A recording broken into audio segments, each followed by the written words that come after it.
Sehr geehrte Damen und Herren, ich darf Sie ganz herzlich bei der diesjährigen Auslandskulturtagung begrüßen, kann leider persönlich nicht anwesend sein, freue mich aber zumindest auf dem Weg ein Stück weit mit dabei sein zu können.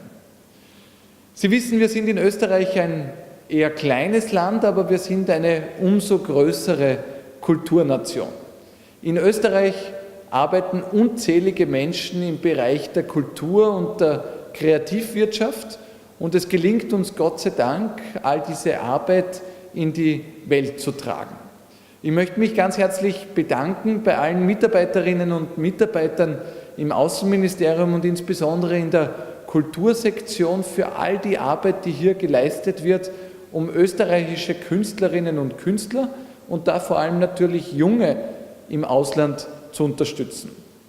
Die Zahlen sprechen für sich. Mit über 6.000 konkreten Projekten in über 90 Ländern ist die Arbeit, die hier geleistet wird, eine beachtliche und trägt ganz wesentlich dazu bei, dass wir die Kulturnation international bleiben, die wir immer waren und auch nach wie vor sind. Ich darf Ihnen alles Gute und viel Freude bei der diesjährigen Auslandskulturtagung wünschen. Danke Ihnen für die gute Zusammenarbeit mit unserem Ministerium und freue mich auf ein baldiges Wiedersehen. Alles Gute.